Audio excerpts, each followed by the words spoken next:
All right, good morning, everybody. Thanks for joining us this morning for our Coffee with Candidates featuring Ward 2 candidates.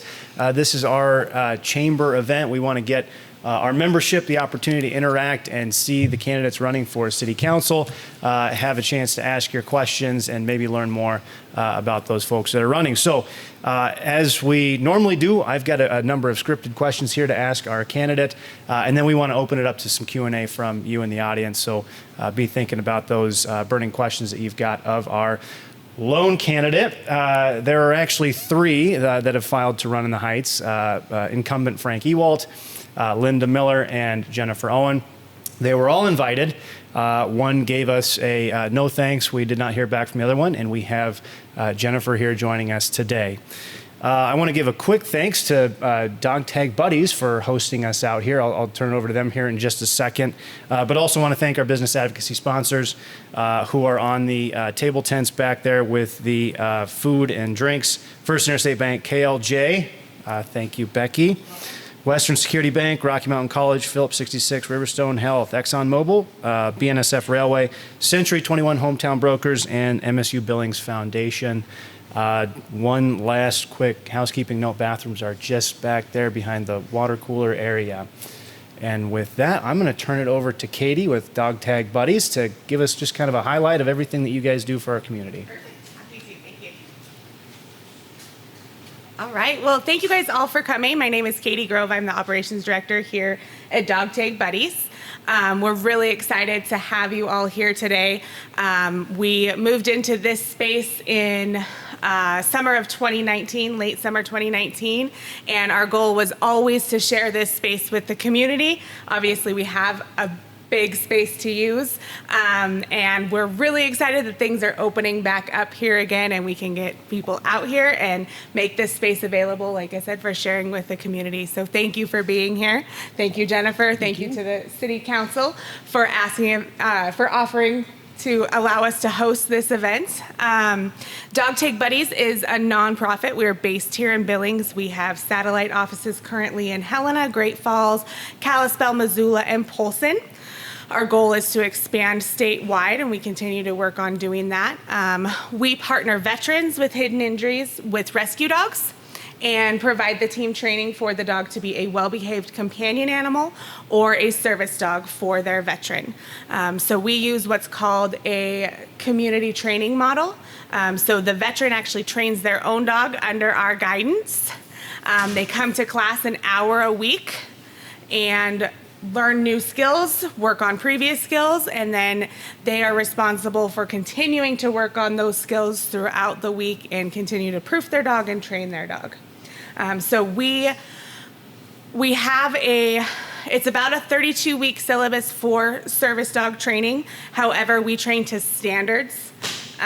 So we are currently in the process of becoming an ADI certified or an ADI accredited organization, which basically is the gold standard of service dogs.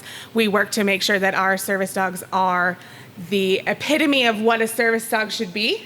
And so often it takes our veterans usually about 1.5 years to sometimes 2 years to actually complete the training course, just because it requires a lot of commitment. It requires a lot of consistency.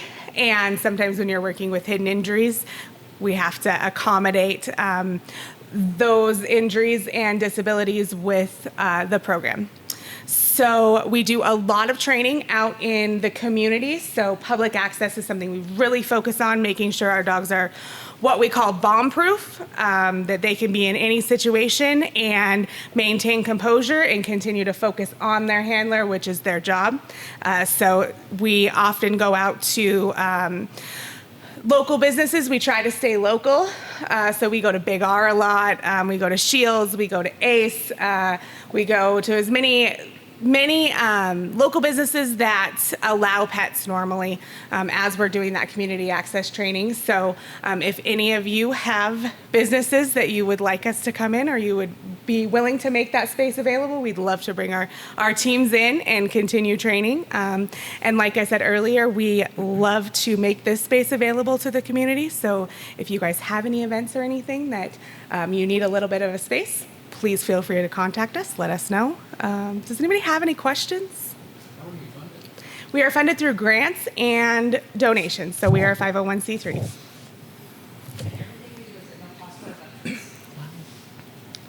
Yep, we cover the adoption, we cover veterinary expenses, we cover food, leashes, collars, crates, whatever they need. We make sure that we try to set them up for success.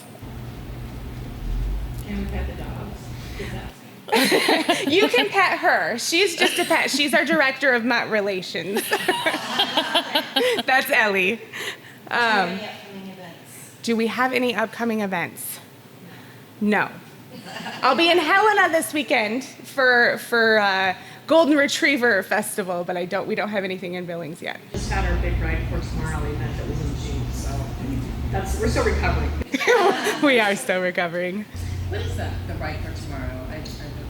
So that was an event that we actually just started this year. We partnered with the American Legion Riders and the Tenacious Dames, which are both motorcycle riding clubs. And we did summer solstice rides and an iron butt, which is 1,000 miles in 24 hours. And we did it for suicide prevention and awareness. So our riders, the iron butt riders, went from Billings to Broadus, Glendive, Culbertson, Malta, Fort Benton, Big Timber, and then back to Billings. They did it in about 17 hours. We had 30 riders doing that and another, I think, 23 doing the summer solstice ride, so they did some shorter rides around the state. Our goal was to add 50,000 miles to the conversation, which I think we ended up adding just over 52,000 miles. So we're really excited for that. Our first annual event is going to be bigger next year. It's going to be, I think we'll probably make it Father's Day weekend, because that's usually the weekend closest to summer solstice. We are really excited about it. Thank you, Katie. And Thank you.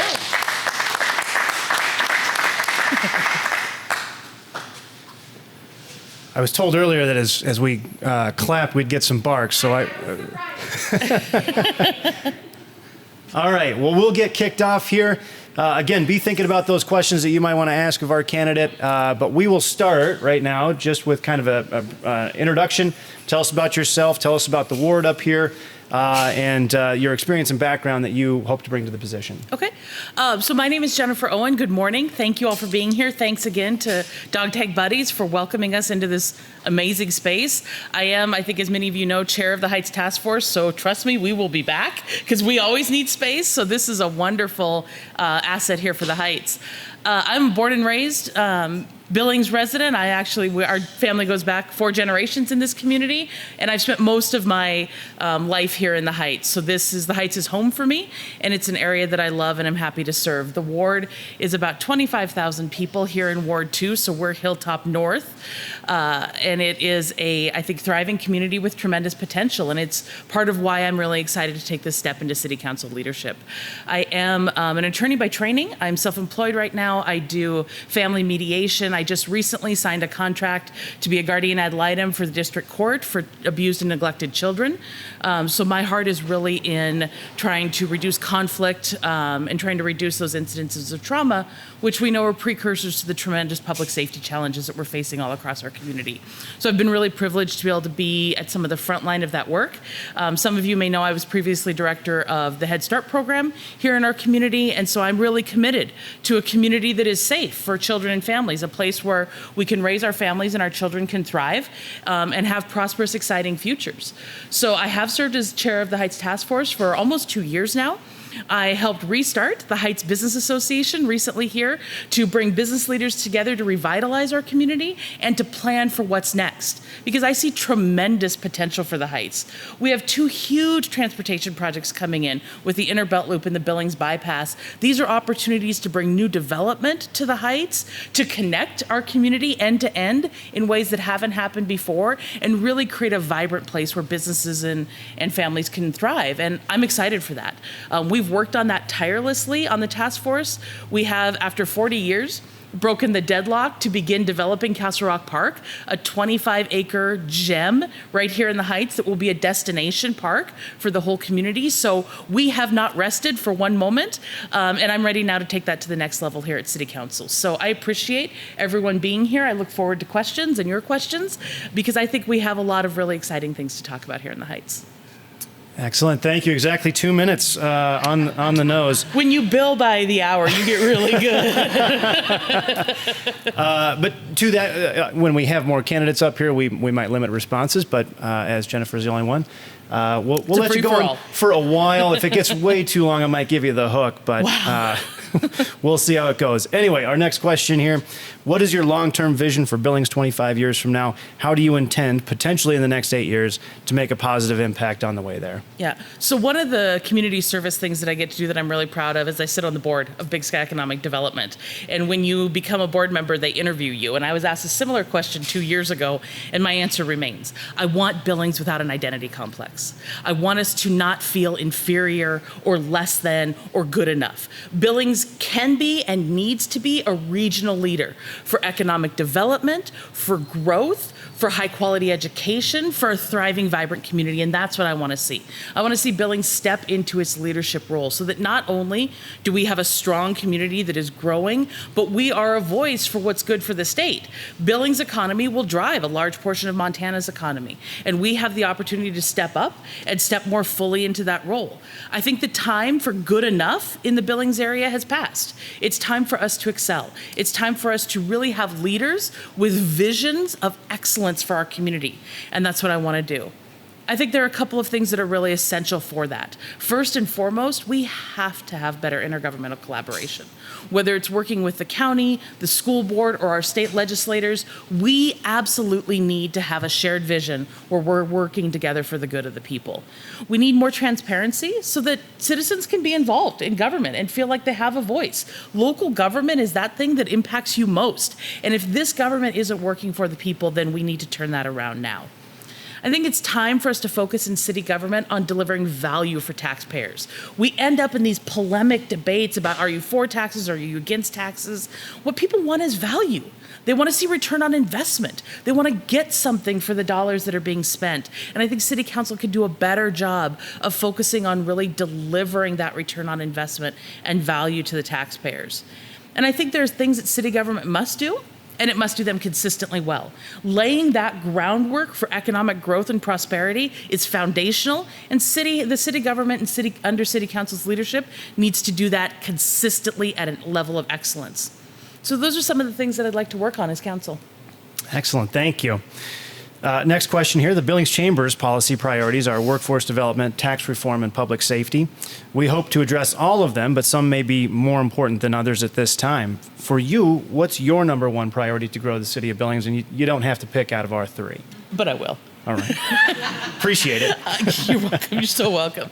I think it has to be public safety. When we know this is on the minds of people, I think that workforce development and tax reform are essential, but the amount of resources and the amount of general resident concern about crime rates is really consuming all of our time and attention. And so we need to address public safety now so that we can focus on workforce development, tax reform, and a few of those other priorities that I might add to your list.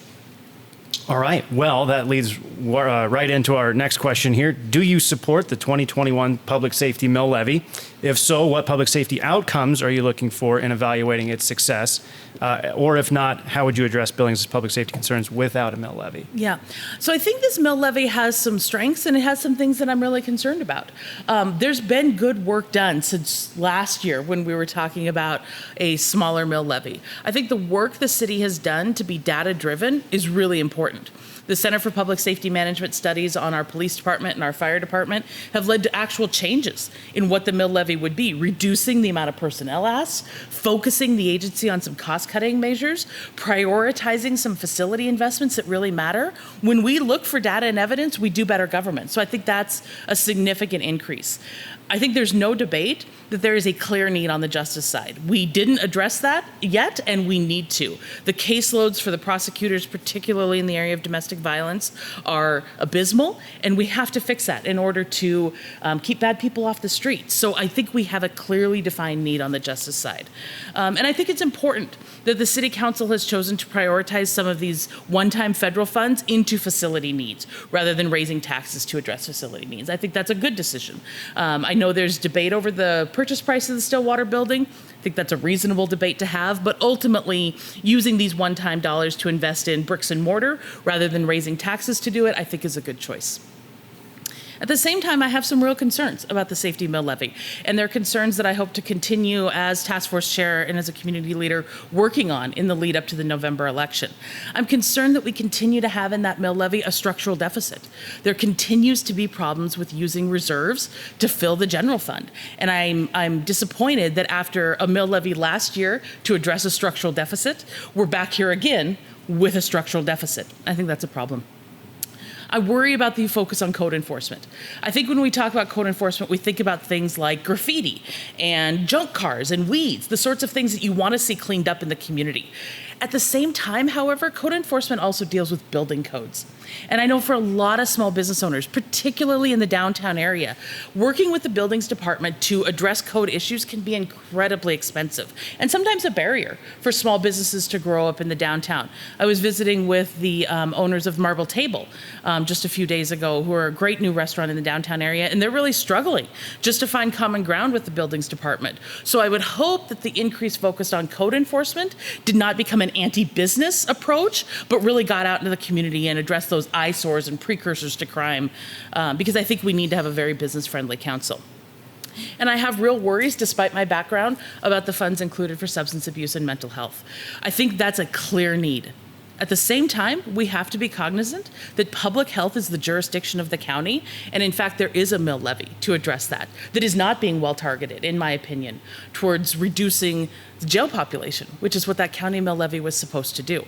I'm really disappointed that the city council has chosen to take out homelessness issues from that substance abuse and mental health line, because we know that there are tremendous needs in the downtown area that are really depriving businesses of growth opportunities. And I think it's a miss for council to take out an issue like homelessness that isn't being addressed and focus it instead entirely on something that the county already has funds for.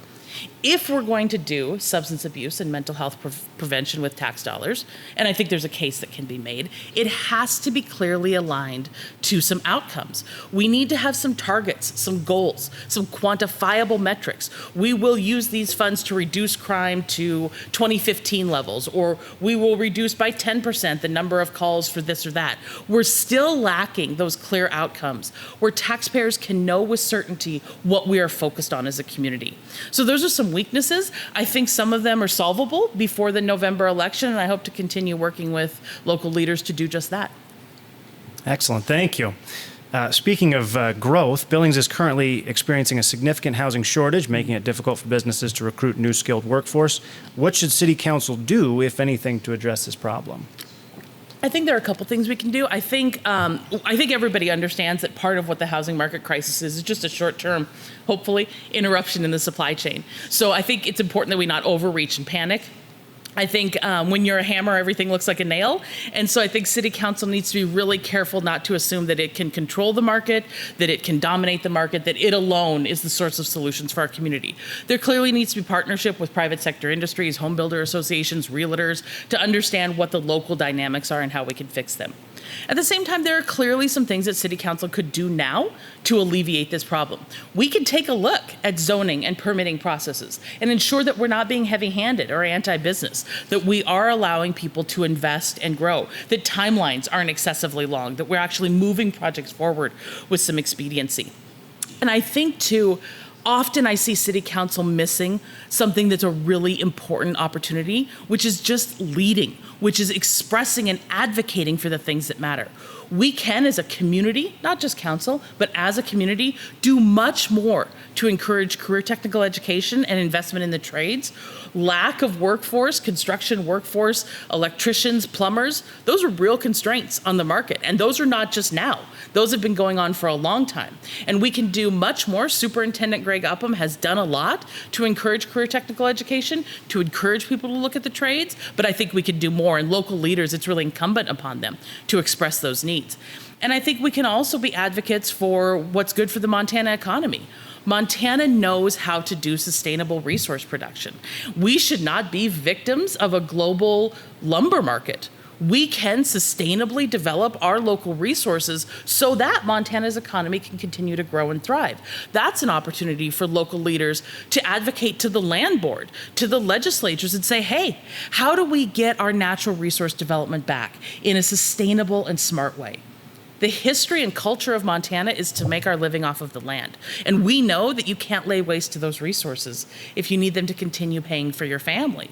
So we can do better lumber production. We can do better natural resource production so that our economy is more insulated from some of these global supply chain disruptions. And I think all of those things, our local permitting, our advocacy, our workforce development, they'll all contribute. Excellent, thank you. So you talked a little bit about the city being more out front and leading. How should Billings, as the largest urban center in the state, be proactive about our planning, whether that's zoning, transportation, et cetera, both, all, however you'd like to answer? Well, I do think we need that shared community vision. You know, I think Billings still struggles a little in knowing what it wants to be when it grows up, what its identity is, what we want to be known for. And that's really a failure of leadership on the part of City Council. We need to be out defining who we are. I said it earlier and I'll say it again, we cannot continue to have these local frictions in our governmental entities. We need the city, the county, the school board, and our legislators working together. As the population center of the community, we should be more united when our delegation goes to Helena, and we're not there right now.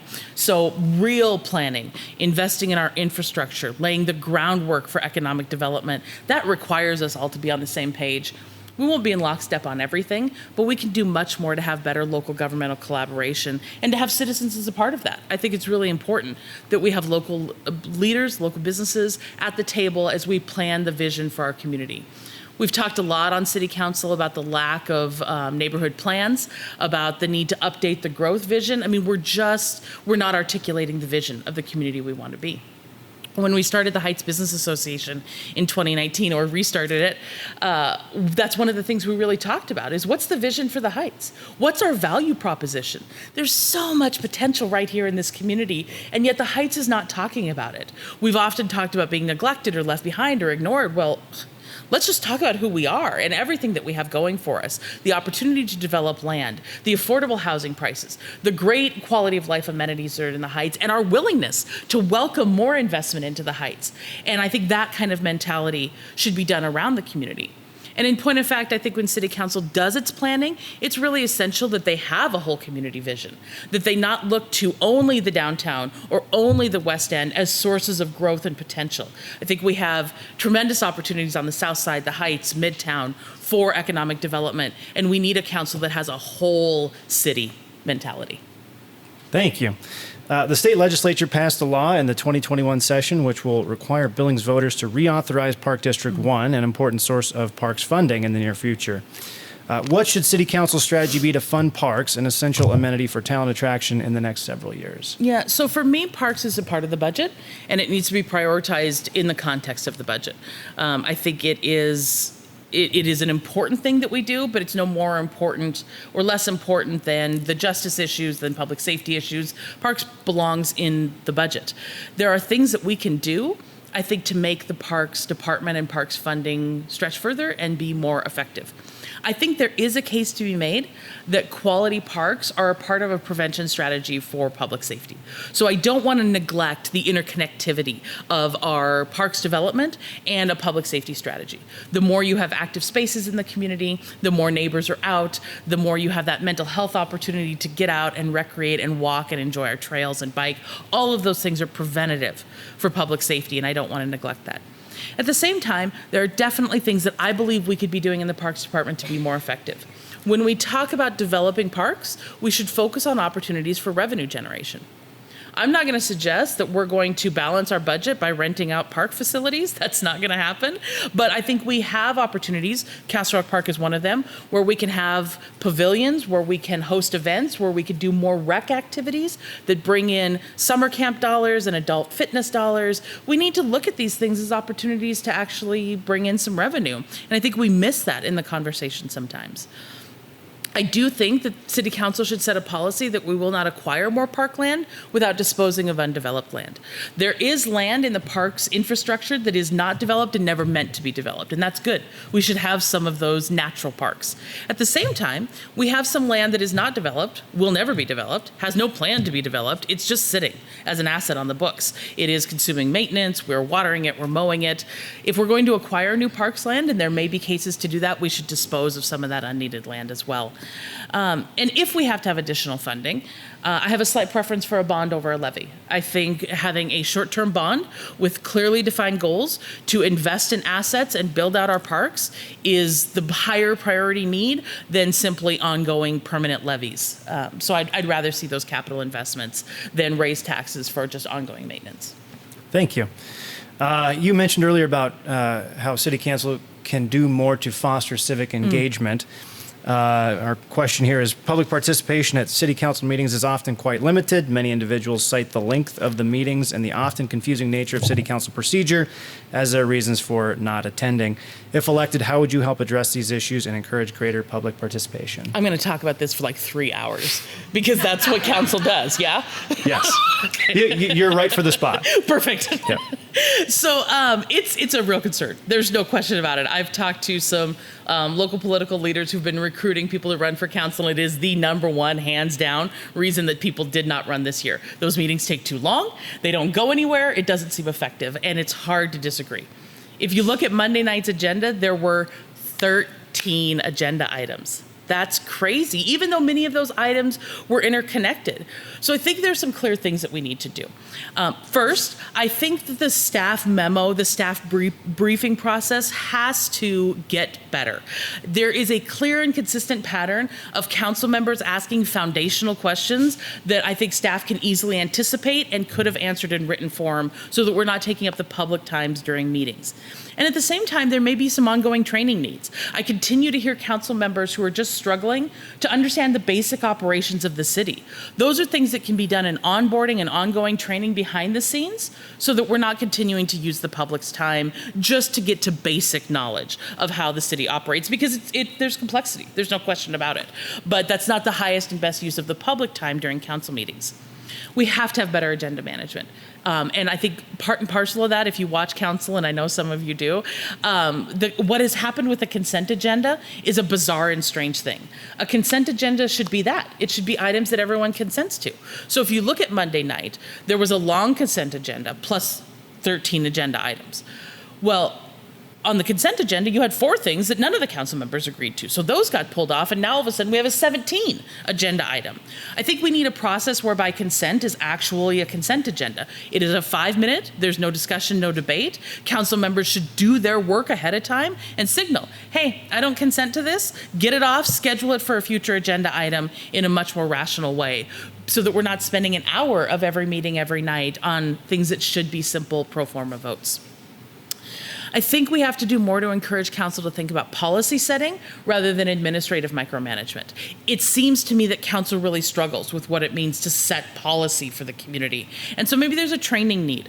I've been fortunate to have spent some time in public service. I lived about 10 years in Washington, D.C. I worked for the Senate. I worked in the Department of Energy, and I worked as an attorney in private practice. So I've had a chance to sort of do policy making on a 360-degree basis, and I feel really privileged to have had that expertise. I'd hope to bring it to council if elected in November. But I do think we need to help council understand its role as setting the big picture policy rather than getting into administrative minutia. And I know these last 2 things will be unpopular with the council members, but I think we need to consider possibly having 2 meetings a week. If we can't get through an agenda in a reasonable amount of time, then maybe if the complexity of the city is growing, we may have to do this more than 1 night a week. And we may have to consider, for some items that are of significant city concern, where we know there's huge controversy, Project Recode, for example, or the massage ordinance, you may have to have a standalone public hearing that is chaired by council members, that happens during the day, during the daylight, and allows people really to have the fullness of opportunity to share their input with city council. So I do think there are things that we can do. I think they require the city staff and the council to work together, but we have to get after it, because right now it's a real problem. All right, thank you. That's all my scripted questions. I got a few more jotted down here, but be thinking about those questions you want to ask. I got one of my burning questions here. You mentioned, I want Billings without an identity complex. I love that. What is our identity? I think that's a problem, right? Yeah, I think this community really struggles to know what it wants to be about. I know we talk about it, Big Sky Economic Development being a regional healthcare hub. I think that helps. We have talked, I sit on the Energy and Conservation Commission. We've talked a lot about being a sustainable city that is both environmentally sustainable, but also economically sustainable. A thriving economy allows us to do more to address environmental issues, quality of life issues. So I think that balance of conservation and economic growth are essential. So I think there are these groups that are working to say, here's who we could be, here's who we should be. I will tell you that I think we need to be the regional leader. We should be a hub that has vibrant quality of life, that has good education, that has affordable homes. It's a place where you can start your small business. I think we should look like a regional hub. So I would hope that that's the identity that I could advocate for, but we need that collaboration. We need leaders who are willing to talk about that and say, what kind of community do you want to live in? And how can we as local government help make that a reality? Thank you. Any questions from the audience? All right, I got another one here. You talked about being a sustainable city. We had a really good discussion with our candidates last week about having more of a smart city mentality, trying to build in some of those efficiencies. You mentioned your background in the Department of Energy, but you also serve on the city's Energy Commission. That's is that right? Okay. And you are working with that group to potentially get us certified as a lead for cities. Would you mind just telling the group a little bit about that? Sure. And then, because this is a candidate event, how would you help to take that work forward during a potential 8 years as a city council person? Yeah, so on the Energy and Conservation Commission, which was a city chartered group to really look at ways that we can reduce the city's footprint, right? This is city buildings, not the community, but the city operations itself. And we've been working with the U.S. Green Buildings Council on a certification process that's called LEED for Cities. When people hear that, they tend to think building codes. It's actually not that. It's a holistic view of how the city government operates and how it can do so in a way that's highly sustainable. So it looks at energy use and water use, materials use, reducing waste, all those sort of things that we think about as the traditional energy and environmental issues. But it also looks at some quality of life factors. So how are wages? How are graduation rates? What's the violent crime rate? What are the health metrics? So is there asthma or heart disease plaguing the community? Is there walkability? Are there parks? So it's looking kind of holistically at how a community could be both environmentally and economically sustainable. It's that balance of the two. And so we've worked on that with City Council to pursue the certification. If you're familiar with the LEED process, it's LEED certified, LEED silver, LEED gold, LEED platinum. So there's levels that you can attain. What we're finding is that the city of Billings over time, with the voter support, has made some really incredibly smart decisions. Not inherently because it was an environmental policy or an energy policy, but because it just made good sense. So some of the materials recovery that we do at the landfill, biogas capture, the West End water treatment plant, making that a reservoir and a park as well as a water treatment plant. Some of these things have saved this community thousands, tens of thousands of dollars. They were smart economic decisions, and they turned out to have incredible environmental benefit. We actually think the city of Billings is going to do incredibly well in this category, really allowing us to market ourselves as a highly sustainable city because these things are just good decisions, not because there's an agenda or a partisan bias, but because it's just common sense. It's a better way to run our government. And that, I think, is a really exciting story, to be able to step out as a regional leader and say, listen, we're making real smart decisions here, and it turns out that's really good for the environment and the economy. That's the thing I'm excited about. Excellent. Thank you. Questions from the audience? Yeah. Yes. Community to step up recycling. There's some challenges there, right? I apologize, but because we're recording, it's probably not going to pick that up very well. I'm just going to really quickly repeat the question. What is City Council's role in bringing in more recycling businesses? Okay, great. That's a challenge, right? Because there's a recycling industry that's part of this global supply chain as well, where there's some real depressed prices. So I think some of those recycling businesses just economically are struggling to sustain operations. Certainly there are things that City Council could do if it chose to, looking at material recovery both at the landfill but as well as at curbside. City Council could set policy that encourage recycling. They could set policy that required it. I mean, there are options to do. But I think we do need to be cognizant of that market as well. We don't want to put businesses in a position where they're getting more materials than they can make use of. So I think given a rebound in that market, there is an opportunity to take a look at how do we support people who want to reduce waste? How do we support recycling and reuse? But right now I know we have some some economic issues that have to be monitored. Yes. I have 2 questions. Okay. Totally unrelated. Okay. I'll write them down. Thank you. And hopefully I get this right. Does City Council have a role in encouraging more diversity in our city? That was a pretty short summary of that question. But Is it okay? I'm very wordy, so that was very good.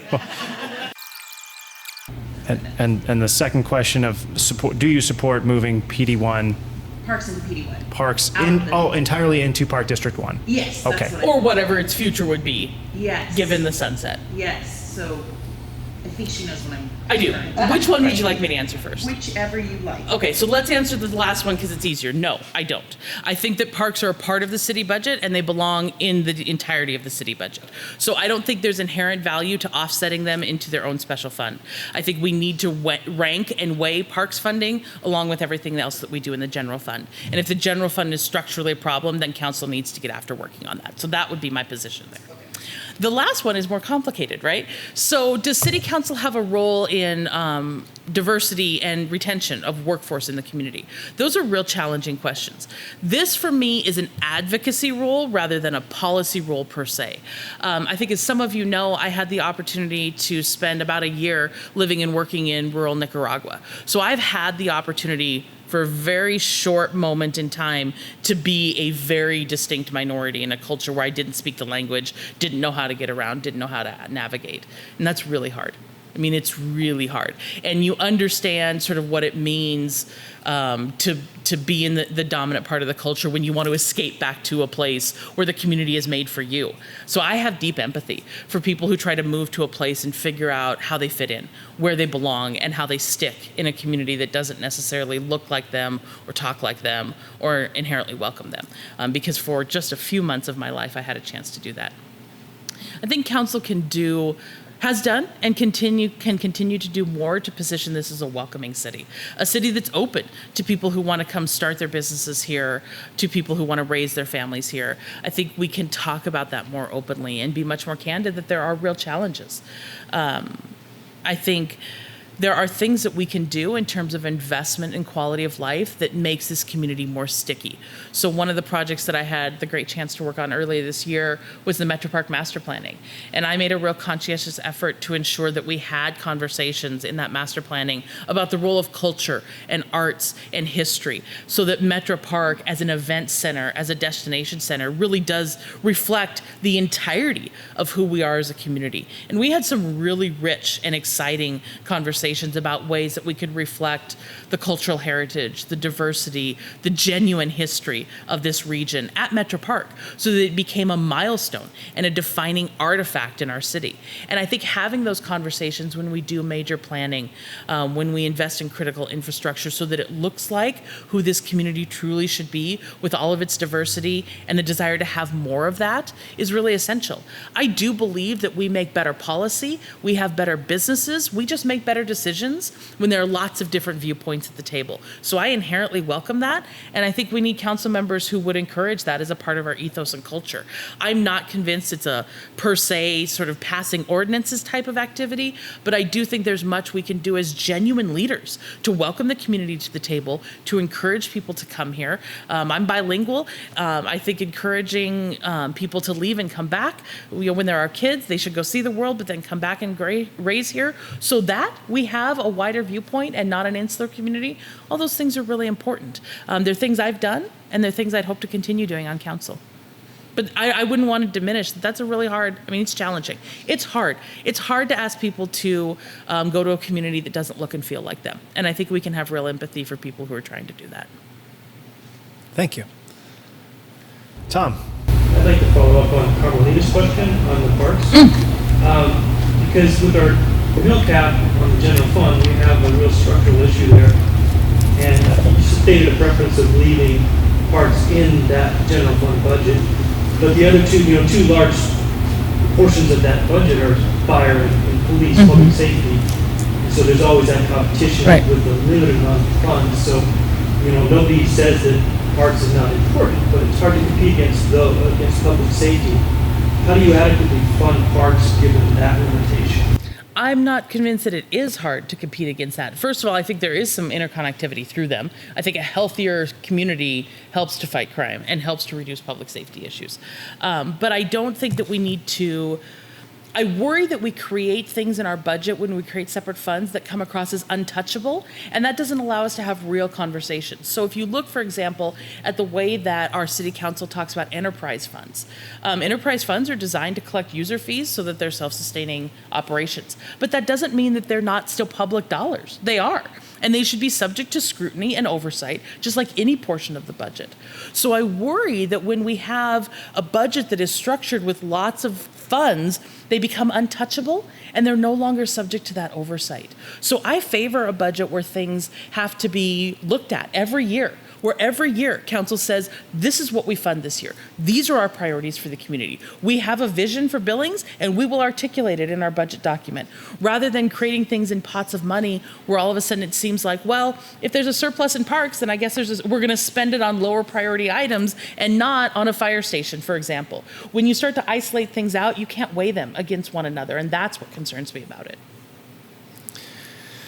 Tom, you brought up a great point there about the mill levy cap. We are one of 2 cities in Montana, ourselves and Sunburst, who have that mill levy cap. And I forget the timetable, but soon we will be, voters will be asked whether we need to open up the charter and have a look at making some edits or changes. Would you support having a thorough look at our charter and potentially removing that mill levy cap? I think that's a good question. I think that for me is one where we need to hear much more from the local residents and the voters. That is one that I think that can be very sensitive. It can raise as many concerns as it solves. And so I think this is a chance for council before those trigger deadlines come up to really spend some time educating people in the community and listening to them. I'd much more want to be in a fact-finding and information gathering mode than dictating that to the people of Billings. Thank you. Becky. And sorry, I forgot to repeat Tom's question. So hopefully our viewers later will understand it. But what the question is, what is the city's purview as far as public safety goes with the broad spectrum of services that could be offered? I mean, obviously, police and fire are number one, right? We have to support that infrastructure. It has to be well funded. It has to be well supported. I think that picking up some of those efficiency gains that are defined by just consolidating them into facilities. I mean, this is low-hanging fruit that we need to execute on for our first responders right now.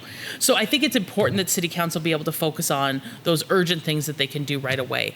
There is, however, this real underlying issue of trauma, and the challenge of trauma as a precursor to crime is like peeling back layers of the onions, because it's now generational. We've had decades and decades of families who've struggled with poverty and crime and children in the foster care system and incarcerated parents and just family breakdown. And so trying to trace that back to a source point where we can target it is really hard and probably impossible to do. But I do think that council can do better to understand what trauma looks like in our community and how it's leading to crime. I think there's significant things that we can do in partnership with the school district to support families and young children better. Obviously, young children is where my heart is. But I think right now we have a system where kids are in foster care, and then they're in juvenile justice, and then they're in jail. And that's not a healthy, sustainable pipeline for our community. But those are real hard, thorny issues where we need to let the experts lead. I do think, however, that City Council can do more joint planning with the school district to try to tackle some of those precursor issues. I think there's some challenges just in culture that have to be addressed and acknowledged.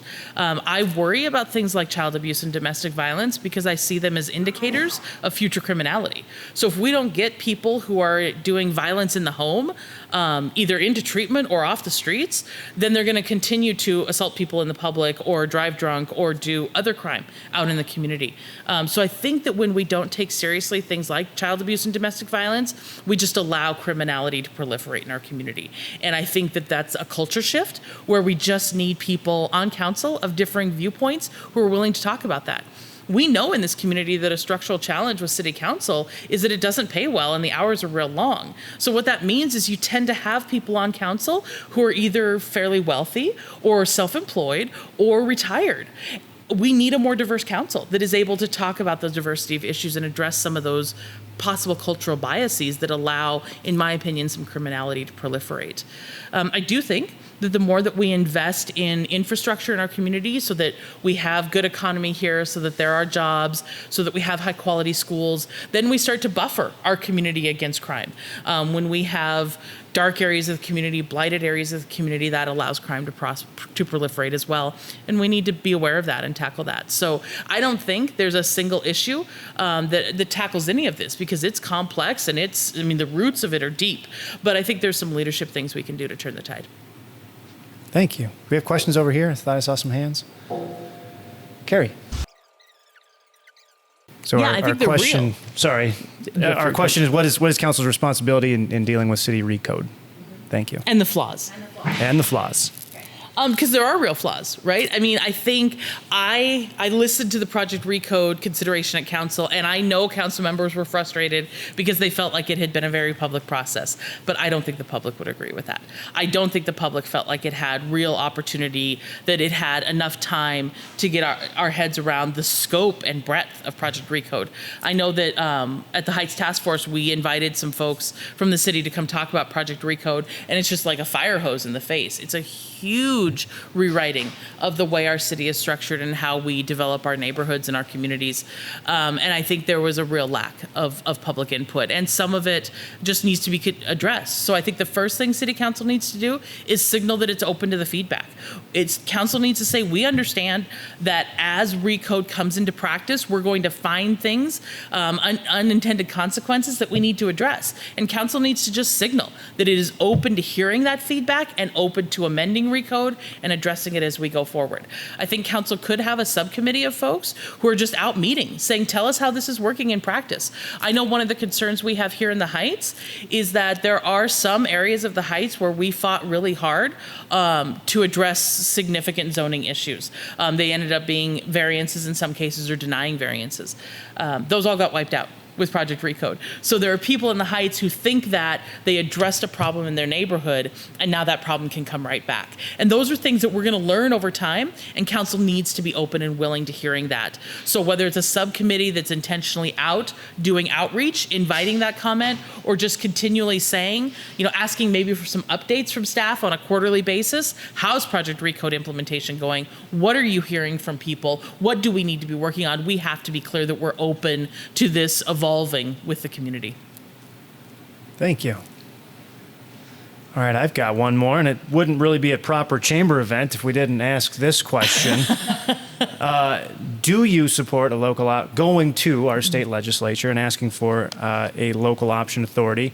If yes, what are the sideboards, such as property tax relief, a limit, a cap on the tax rate, et cetera, that we would need to make sure it's thoughtful?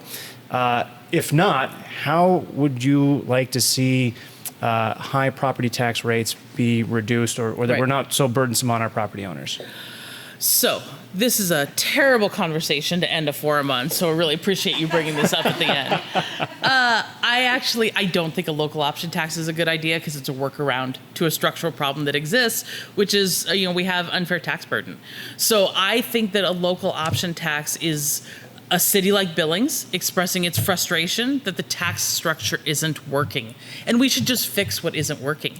I generally don't support tax increases. I'm generally not a fan of growth in government spending.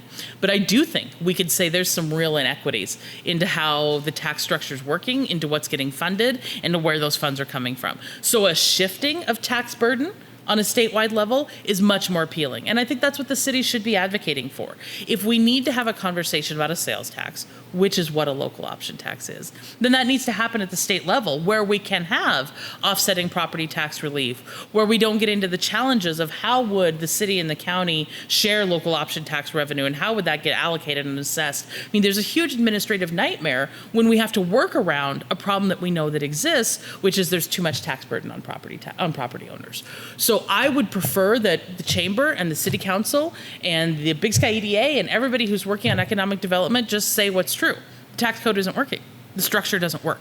And we need to be working with our legislators to more properly allocate the burden to ensure that that we're not placing too much onus on people who are fixed income, on people who can't respond to local variations, and just take a wholesale look at what the real problem is rather than trying to do a workaround. I respect the goal of the local option tax, which is to ensure that we have the resources to invest in the things that our local government needs to do, but it is at the end of the day a workaround to a statewide tax structure that just doesn't make sense. Thank you. Last minute questions. Yes, Mr. Steve. Yeah. Hopefully to paraphrase, how do we find additional revenue sources to fully build out our infrastructure to make it value added? Yeah? Was that the question you had, or is there another one after? Okay. Yeah. So I'm not as willing to write off the legislature as maybe you are. I think that what legislators have consistently said in this political environment is they don't want to raise taxes. And I don't inherently disagree. But I don't think the conversation about a tax burden shifting is per se off the table. I think a better, more rational allocation of the tax burden around the state is still a conversation that we can have with the legislature and the governor as well.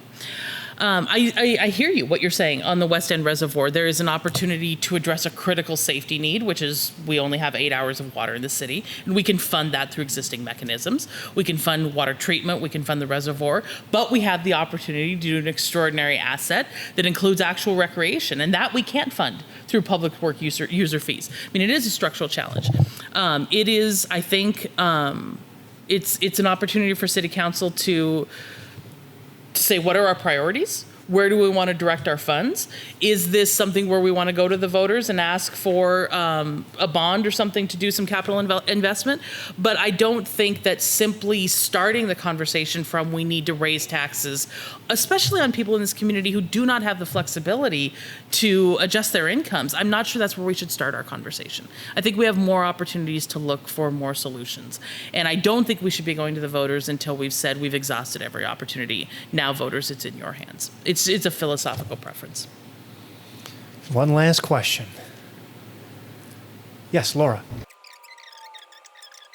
That's a great question, kind of going back to that earlier one, talked about how long meetings can go. Getting consensus from 11 is awfully difficult. How would you work with your fellow council members to hopefully get that and move priorities forward? Yeah, I would say, like I mentioned earlier, I've had some really fortunate opportunities in the course of my life to do that, actually at the federal level. So I had the privilege of working on the last two major energy policy legislation in the country. Both of those were done on a very bipartisan basis, and I had a chance to be right at the forefront of working and developing those deals. I do think that we need a better habit of finding common ground where it exists and not making it personal when it doesn't. There's always times when coalitions are going to shift, when people say, I can work with you on this, but not that. When our conversation starts from a premise that you must agree with me on everything before we can agree on anything, we're going to be hopelessly stuck. That's not a partisan issue. That's just a human relationship issue.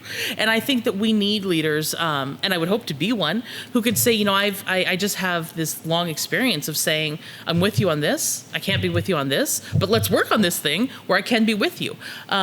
So we have to kind of break down this belief that we have to be in lockstep on everything. I think it's a challenge that we're facing at every level of government in this country right now, where we insist that we are completely ideologically aligned before we work together on anything. That's never been my approach. It's how I got to be a part of some really significant legislation in this country, and I would just hope to bring that mentality to council. Thank you. And to wrap things up, we'll let you have the final word. Thank you. Making your pitch for our audience and the broader Ward 2 constituents for their vote. I appreciate it. Thank you all for being here this morning, for taking time out of your day and coming up here to listen to me and asking some really great questions. I profoundly care about this community, and particularly the Heights. This is the neighborhood where I grew up and where I chose to raise my family. I have been giving time and volunteer energy to this community for years, and I'm really excited to do it at the next level at council. We have some big, important questions ahead of us. This is a transformational moment for the Heights, I believe, with new infrastructure investment coming in, with with businesses growing, with new residential developments. I want to be a part of establishing the vision for a more prosperous community. So I hope I can count on your support in this election. I hope you'll continue to ask me questions, tough questions, so that we can talk about the issues that really matter to this community. So just genuinely appreciate everyone being here this morning. You can go to my website, votejenniferowen.com. If you have more questions, please feel free to call, email, hit me up on social media. I think it's important to talk to as many people as possible, and I want to hear all of those differing viewpoints. So thank you very much. All right. Thank you to the thank Chamber you. for hosting. Let's give her a round of applause here. There we go. All right, and lastly, thank you to everybody for joining us this morning. Thanks to Dog Tag Buddies for hosting us. And thanks again to our business advocacy sponsors that helped to put on these events. Have a great rest of your day, everybody.